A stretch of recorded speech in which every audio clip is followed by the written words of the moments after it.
Said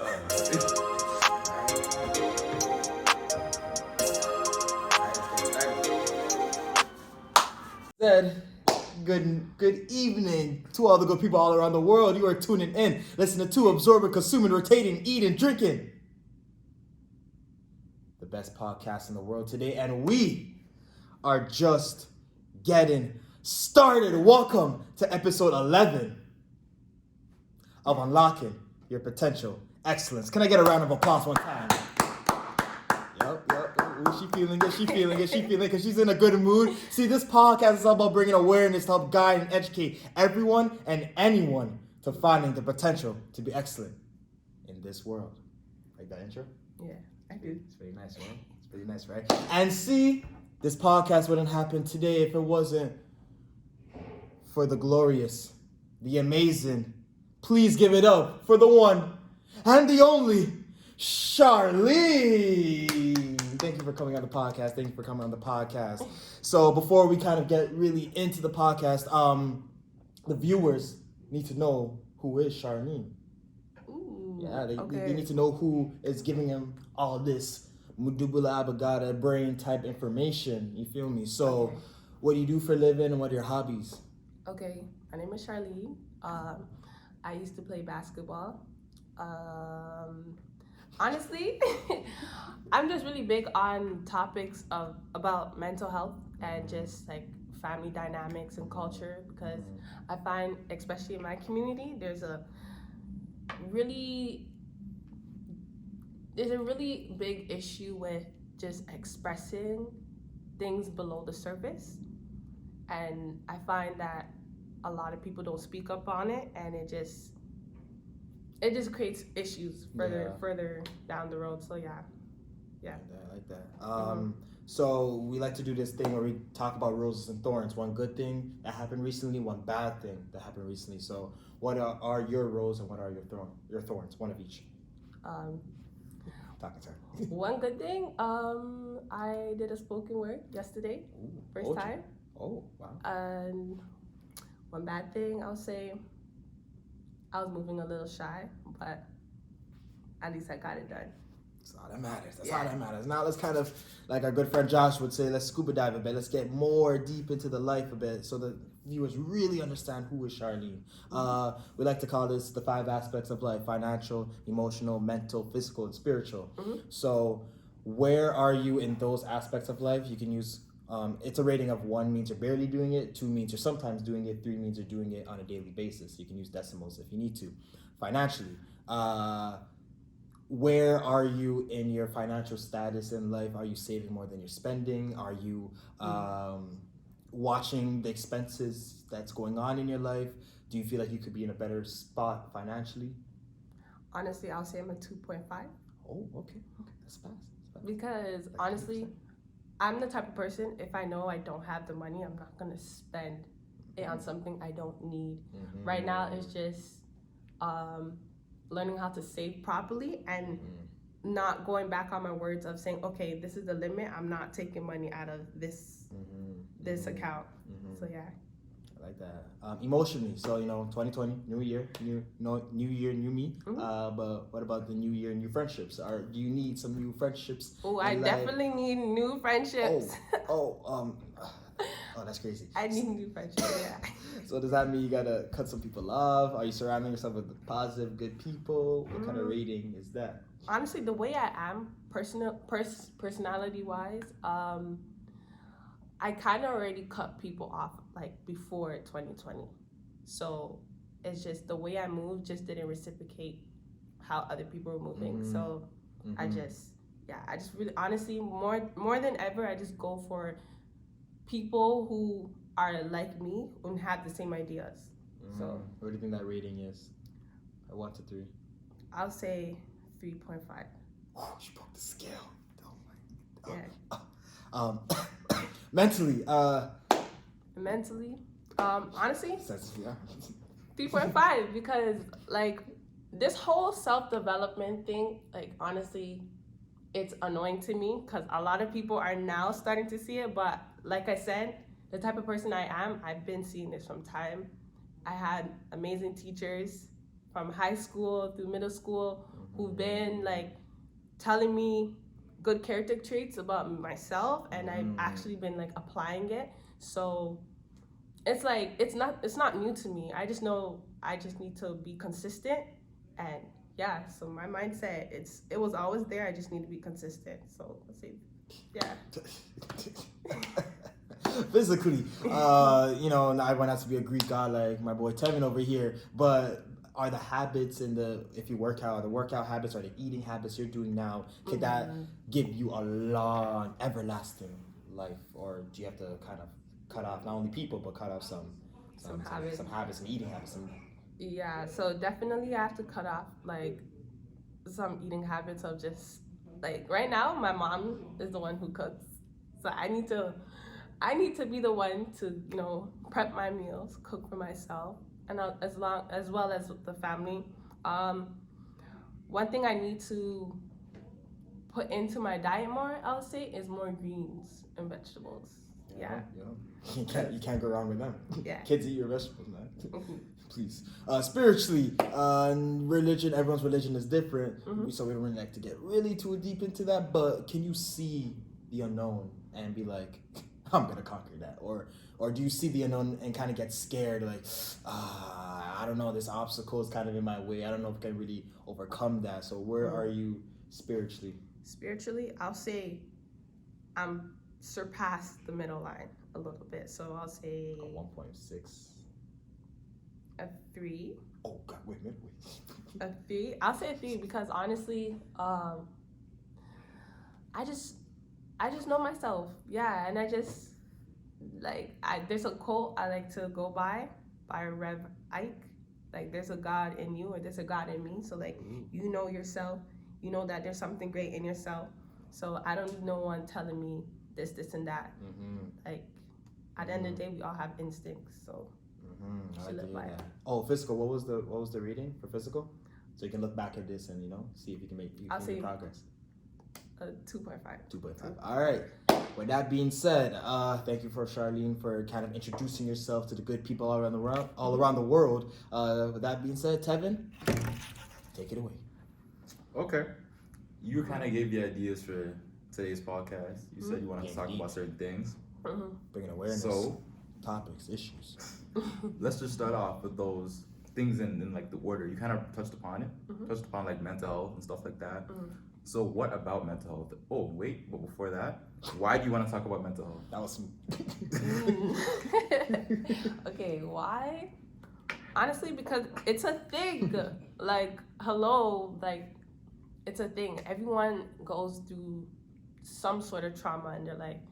And it's how you deal with it and how you also allow others that are close in your circle know that you're going through something, because a lot of us tend to put on this mask, and it ends up like biting us in the ASS. Keeping it PG. Right? So yeah, it's really important. It's really important. Plus, like recent news. For example, you guys heard of I don't know if he was a college student or a university student, the guy who was throwing feces. Oh, the Ghanaian poop thrower. Yeah. So like, of course he was Ghanaian. Before all the Ghanaians started typing at you. Long story short, he's somewhat related to me. So I know the real story behind it, and to basically tell you the truth, like, there's mental illness. Like, he wasn't 100%. You know what I mean? So yeah, it's a big thing. It's a big thing. A lot of people try to hide it, try to move like, oh, like, no one needs to know I'm going through something. But really, truly, like, if you don't talk about it, that it eats you alive, and you end up doing some weird or crazy stuff. So yeah. Great. This question for both of you guys. Okay. So throughout your upbringing, for Arlene and Brian, I'm Brian. What struggles did you face, and how did you overcome them? You can go first. I grew up in a all-female household, single mom, 3 older sisters. Interesting. I know, right? So I was kind of you know, it really was interesting, like kind of seeing what it means to be a man, what it means to be a black man, what it means to be brianosei-boateng. Like, what can I do in this kind of environment? How can I thrive? How can I learn the ropes? Like, I would go to school and see people like Tevin, who grew up with boys, so he kind of knew what it meant to be a man. I would go to school and see other friends who had both parents, so like, or had a mix of siblings, so they kind of knew what it means to be a boy, or what it means to be a man, or what it means to be a female in this case. They knew from both parties. I just knew from one, just what it means to be a female. So I guess the struggles I kind of had to overcome was what it took for me as a man to, like, what I needed to envision myself being. So it's not having a brother or a father to be there to like tell me or show me the ropes a bit. It was kind of like a self journey that I had to go on. I had to go on the YouTube videos. I had to see people in the world and see what they did, and see kind of like idolize them in a way of seeing what it took for me to kind of see where my purpose would be in that world. Okay, interesting. It's actually funny because my brother is literally in your shoes. So there's two girls, one boy, which is my brother. I'm the baby, and I would say the struggles I had is just trying to understand my culture, because I was born in Canada. I don't know too much about the Ghanaian community apart from church and parties. So like that's all. That's my understanding of. That is the most African sentence ever. Church and parties. Like, I didn't really know much about the Ghanaian community, and like my mom and my dad had these ideas of how I should be, and like their opinions was really dominant in my life, to the point where it's like I was living for them. So yeah, that's one of the biggest struggles that I had. That day-to-day living. Yeah. Damn. True. So then, next question would be like, It's interesting. Thoughts on like psychological effects on living in a rough neighborhood. So Brian and I live here in North Etobicoke or Rexdale area. I'm not quite sure where you live. Jane Weston. So arguably just as rough as of a neighborhood. How did you overcome that? What type of effects did it have on your mental health? Honestly, me personally, like, I don't think Jane Weston is that bad compared to other parts of Jane.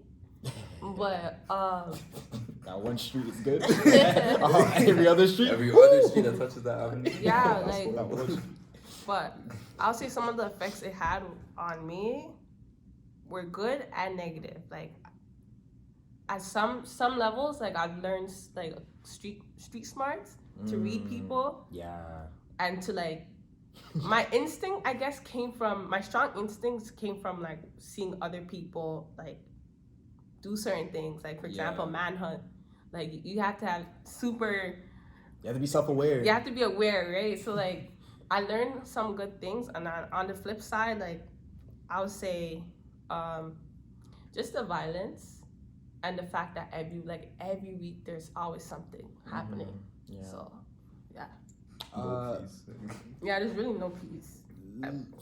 I mean, statistically wise and just geographically wise, I do live in a bad environment, but I guess God was looking out for me all these years. I really have not been able to be put in a position where I'm always seeing like a police tape or anything near my building. Yeah. I've not been in that. That's why when I say I grew up in this area, like, oh my gosh, isn't it super dangerous? Isn't there gunshots every day? I'm like, probably, but I'm just never there. So luckily the people I've befriended or I've known, I've been around, they've either been always good to me, whether or not they were on the streets or not. But you're right, I have learned being aware, being self-aware, being street smart in a way of like reading people, like, is this person really the kind of guy I need to be talking to, or should I just go on my business, or like, should I continue this conversation, or will it lead to a bad or good experience later on? But yeah. I've been able to be more self-aware and be cautious of every step and move I make. Interesting. Yeah. I'm just gonna add for this one because I find it interesting that we kind of grew up in kind of like similar neighborhoods when it comes to like statistical Statistic and geographical, data, yeah. but like literally, I do like not feel violence. like I lived in a bad neighborhood. But for me, I don't feel like I live in a bad neighborhood, but I do know like a lot of the stuff that happens, and I was there because I didn't like hang out with the most smart people, most sensible people. Sensible is the best word. Sensible people when I was like in elementary school. So I did see a lot of like police tape and stuff like that. I did see a lot, like some people get arrested. I would hear the gunshots and stuff like that, but like I was never like brave enough to be there, so it's not my, because my whole thing is like it's not my business. And like I was really young, so like we were out playing like, you know, grounders, you're out playing like manhunt, and then after the sun went down I went home, so I wasn't there. Bro, I wasn't there. You have a point. But it did teach me, as you guys both said, it did teach me like how to read people. Like I can look at a person and tell if they're gonna be like sketchy or not before it happens. You know when that, like where that one guy gets on a TTC and you look at him, you're like, yeah, it's gonna be one of those ones. Like for the next like, couple bus stops, just like some foolishness happens. Yeah, I had that yesterday too. Interesting. So how would you, when you saw people that, and you compare like their upbringing with yours, how do you think like that affects their mental health? Like them not like living in such a quote unquote dangerous neighborhood, like the flip side of it. Oh, like comparing our life with to lives? somebody else. Yeah, somebody else that doesn't live in such a dangerous neighborhood. Like I know anyone who lives in a dangerous neighborhood. Oh, that's a good. I don't know a lot of people. I think I can only compare a few people that I know at McMaster who obviously don't grow. Not to round up players. That don't grow up in like a dangerous neighborhood. Like people live in like, I don't know, like Pickering or something like that. I don't know. Like I'm pretty sure that their neighborhood is not as dangerous as where I live. Maybe it's dangerous in a different way. In a different way. Their danger, their caution, like the way they have to approach life is not as the same way we approach life on a day-to-day life on the streets. Anyway, the way it's kind of a culture shock because they may perceive it as like what you see on the movies on those like on just Friday? on Friday, like those type of things, like always kind of like looking behind your shoulder, getting jumped left and right. But it's paranoid all the time. But no, it's just chilling. It's more of like a culture shock for them. They think that's super dangerous. They're saying, "Oh, gunshots are my alarm clock." Like, bro, no.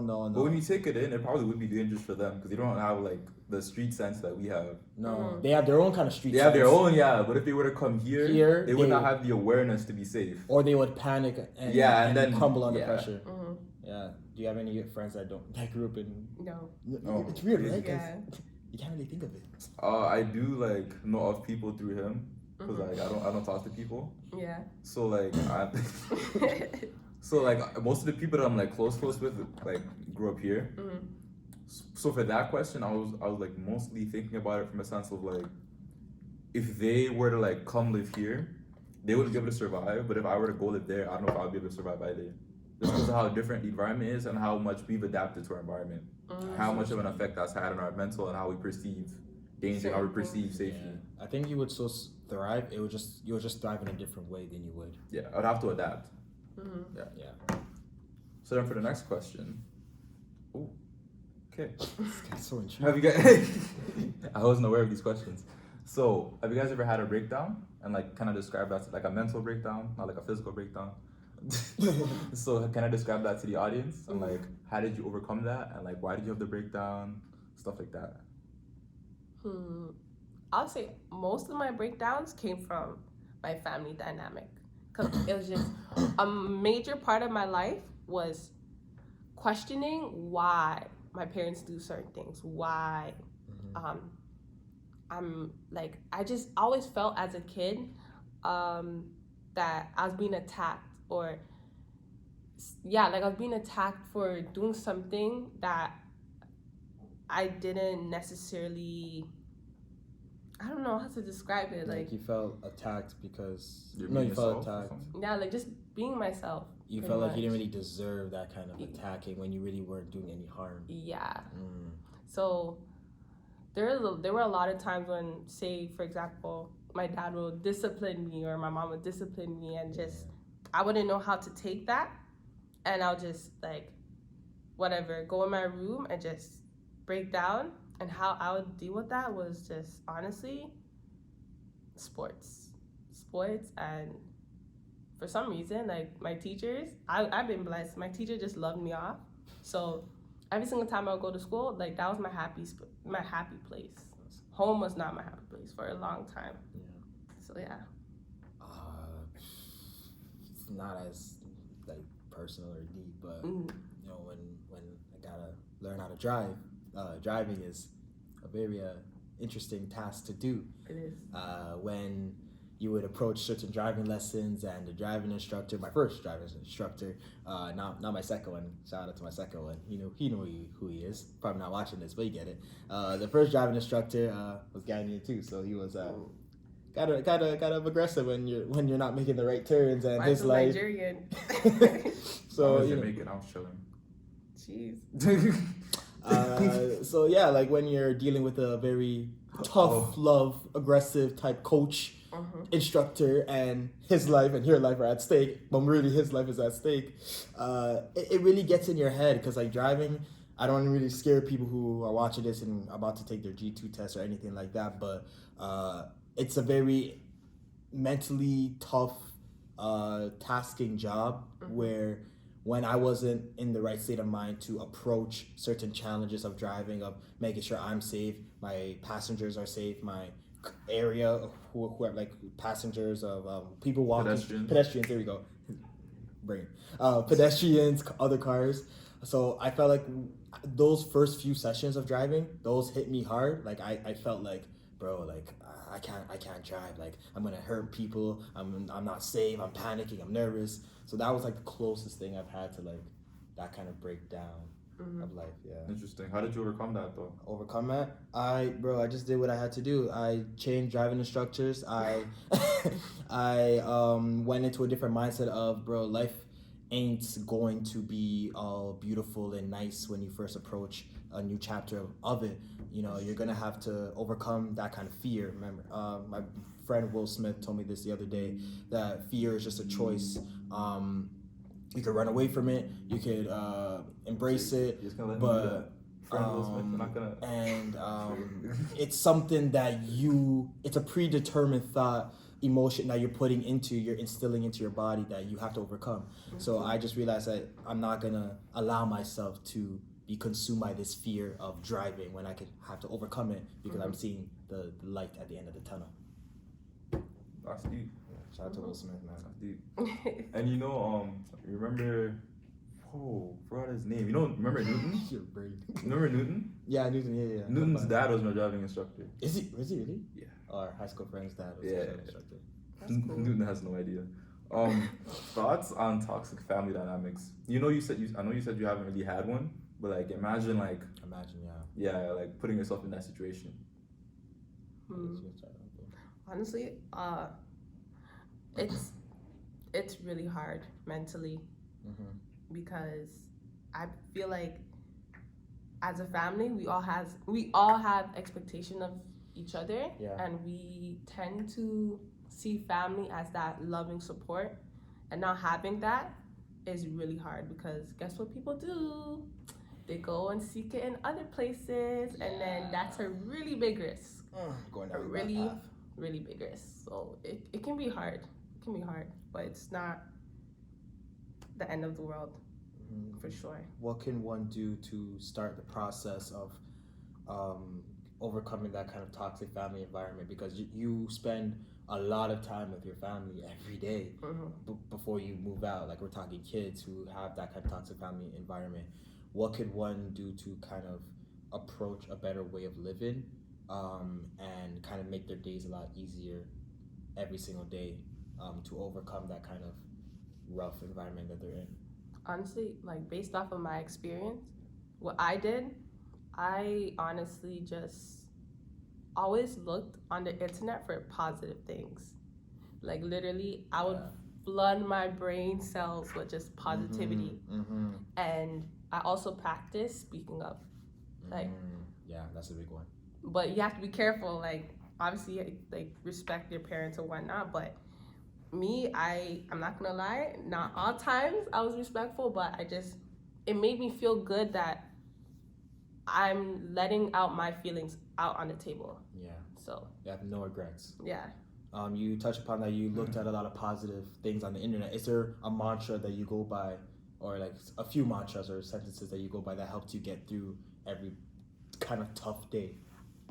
Honestly, like no, like I'll just go on the internet and just YouTube just something positive, or even a movie, The Pursuit of Happiness. I love that. Bro, I love that that hits movie. different every time. It hit. You know, like It just hit. I would find things that are just positive and When that. his wife left, I cried. Sorry. Yeah, just find things that are positive and just watch it, and Yeah. it will just motivate me. To be honest. I like that. I like that. Mhm. For me, the positive thing that I would watch, 'cause I do kind of do something similar for that. Mhm. Not really when like I need it. It's more so like, you know those ones you just feel like humans are just like bad people. You know those ones? You just think about like humans are just Yeah. evil people. Why gotta be so mean, man? Yeah, you just want to like just wanna spread love. regain faith in humanity. I watch like parent saves. You know those videos of like dads or moms like, when children are about to fall and they just catch them, Yeah. and they have like sick reflexes and stuff like that. I watch those videos. You know what hits That's home?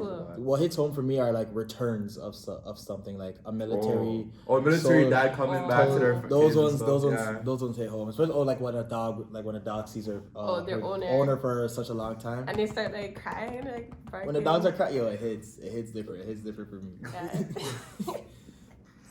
But yeah, I feel like just to touch upon what you just said, like it's hard to be in an environment where you spend a lot of time and you don't feel like you have a voice. And when you try to have a voice, you get shut You down. got shut down. But I feel like if you really put yourself in that mindset that this is the one and only life you have, and if you truly will do anything to live a life that would make you happy, no matter how much suffering and pain you go through for how many years, you have to just keep trying and innovating and thinking of new ways to be better and to find new and better ways to put yourself in a better position in life. That's true.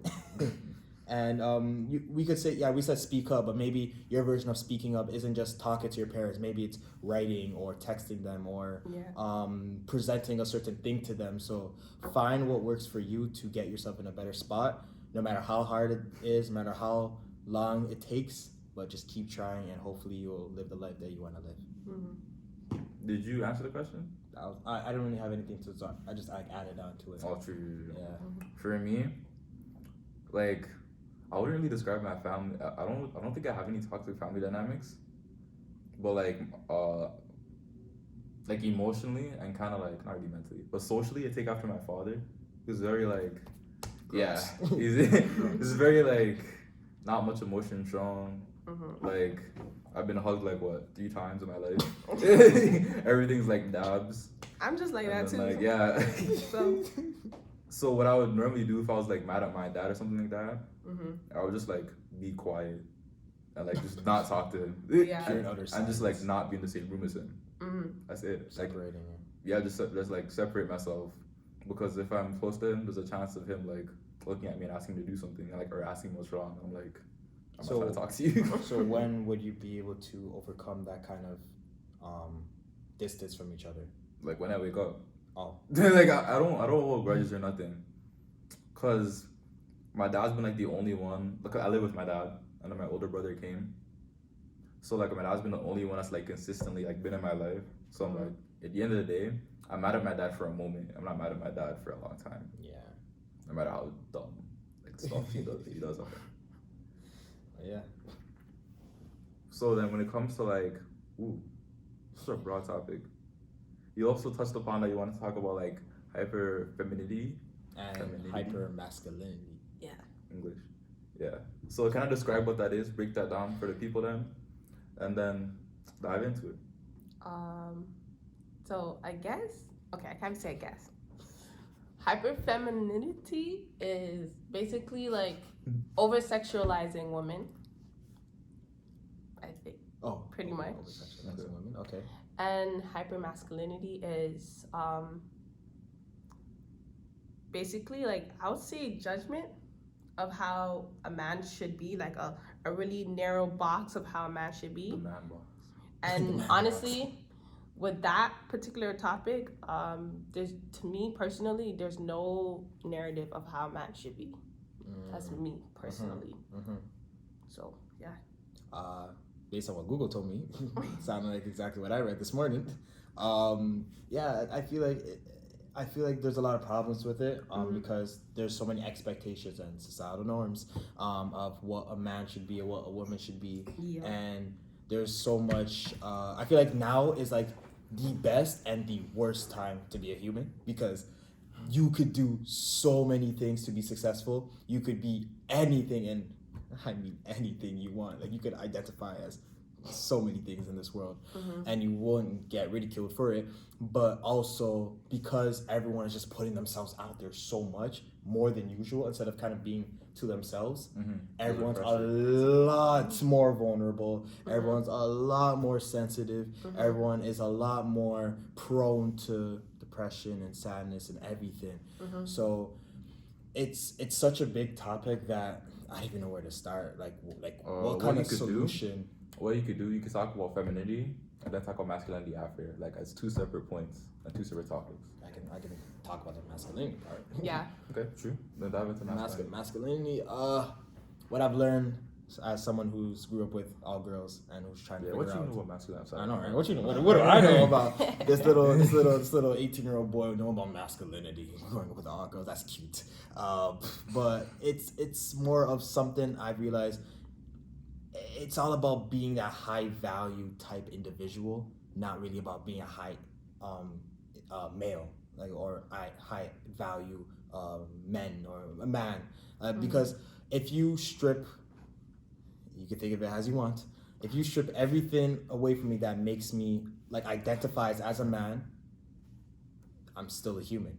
So if I'm stripped of everything that makes me a man and I'm just a human, and I present myself in a high value way. I mean, no, if I strip myself of everything that becomes a man, there is technically no societal norm or expectation I should live by. But if I'm put on this earth and I identify as a man and I'm forced to live in this kind of way, I feel like I'm restricting myself. I feel like I can't do or wear or be certain things because society feels like I have to be a man in this way. Basically, someone's trying to tell you how to live. Tell me how to live my life. But if I'm stripped and I'm not a male and I'm just identify as a human, no one's gonna tell me what to do because there's no societal norms of how to be a human really. But when it comes to male and female, they're so fixated on living this kind of way. So I feel like a man is someone who can realize the value he can bring to this world, whether it's him wearing this kind of clothing or presenting his way in this kind of way. It doesn't matter if it doesn't go with the traditional way of doing things, as long as he presents it in a way that he's confident, he's comfortable, and he's happy in, he can do whatever he wants. One of the one things one of my guy friends has told me is basically guys are not allowed to, or not even allowed, but are told from a very young age that they can't express themselves in a certain way. Right? And that really pisses me off. I'm sorry. It bothers me because okay, we're adults, okay? We're human. How do we communicate if you're not telling me how you feel? And that's something that majority of guys have issues with. And it's just how do you think relationships work? And I feel like I should talk about this.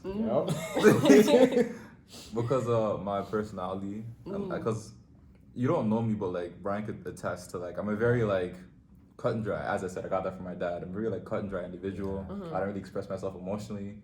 I speak in kind of definitions. I don't really go into emotion and stuff like that.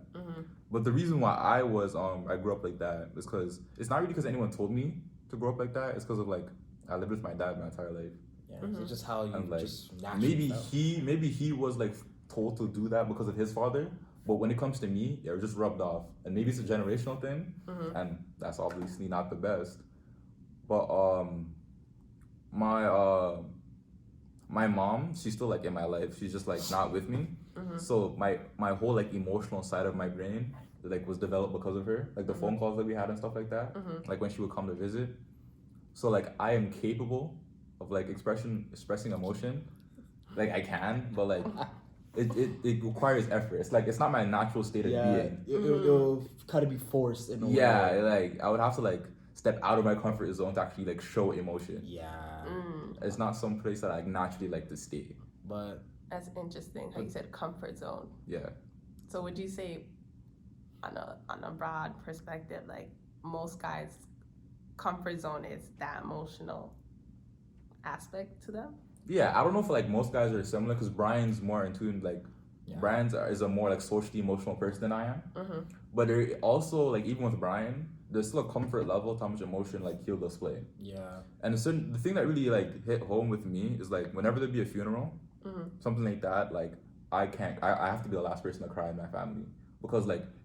For example, someone that my grandma and I knows, we went to their funeral. My grandma started crying. She was crying on my shoulder. I can't cry because like I can't cry on her shoulder while she's crying on mine. Like I'm gonna have to wait. A cycle of tears. I'm going to have to wait until she's finished. And when she's finished, I did my 1-2 like manly cry, you know, stand, just like tears roll and stuff like that. Interesting. It's just like yes, society kind of like puts us in like in this situation, and yes, we kind of rubs off whether we're told to do it by our families or whether it rubs off on us naturally while we spend time with our like male parts of our family. But like I found that it's not necessarily a bad thing, like for me personally, and I do understand how it can be a bad thing. Oh yeah. If you're totally incapable of like attaching yourself with somebody else emotionally and connecting with somebody else emotionally, you can't build any relationships, whether it's friendships, whether it's like work, romantic relationships, whether it's work relationships, and you can't really connect with the person at a deeper level when you can't connect with them emotionally. Yeah. I am capable of doing that. Okay. So like I think I'm good. I think I found a balance. Okay. I think I found a cheat code, to be honest. Nah, okay, I understand that, but I'm talking about for the guys, for instance, who just really don't tell you how they're feeling, and they put on, like I said, this mask, right? It's really hard because there's a lot of guys, honestly, this is gonna be so bad, like there's times when guys approach me and I personally don't want them to talk to me because I can see in their eyes that they're lonely, and it's like, but okay, just hear me out. I know. They're lonely, but it's like they're looking for something in me to give them, but it's like I can't give you that. I can't give you happiness if you can't go within yourself and bring that side of you. You know what I mean? Yep. There's a lot of guys like that, and it's like it's not gonna work. It's 2020. Like people are different. Let's just say that. So there's not a lot of females, I would say, out there who are willing to literally teach men how to express themselves. You have to do the work. Yeah, I'm learning that every day of what it means to like really express myself, to really get my message or whatever it is across on a daily basis. I feel like it kind of comes to a bit of pride in a way, a bit of not recognizing your worth and your value. You said that you could look into a guy's eyes and you could tell that he's lonely. You could tell that he needs you, another female, to. What are you doing with the gun thing? No, not the gun thing. It's a pointing thing. Extend the rest of the fingers. You can do what you can do. You can look into a guy's eyes and see that he's lonely, that he needs another female to kind of make him feel whole. But I feel like it kind of comes to like a bit of a pride thing where he hasn't really recognized the amount of worth and value he could bring to himself, that he is kind of a bit ashamed to I know it's pretty controversial. Some guys can attest, but they won't say it. But they can fight. I'm about to say it. Finish your point, fam. Oh, finish it. Oh, yeah. So like, I feel like there's a lot of people who I'm speaking from my own experience. Yeah, there's a lot of people who are not at that level of really recognizing what kind of worth they can bring to themselves, and since they kind of feel inexperienced or not like they're experiencing as much as other people, they kind of feel like kind of it's not ashamed, but just They're trying to grab what everyone everyone else has, and because they can't grab that brass ring, that they can't grab what that everyone has, they don't want to admit it because it kind of like, it's like a prideful thing, like, oh, I don't want you to feel what I'm deep feeling inside. Let me just kind of put on this facade and hope, and then you won't see it, you won't see through my mask, that whole thing. No, no, no, no, no, no.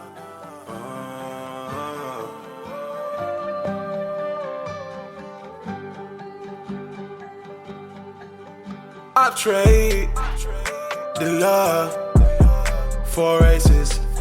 Love for aces. So why am I still jaded?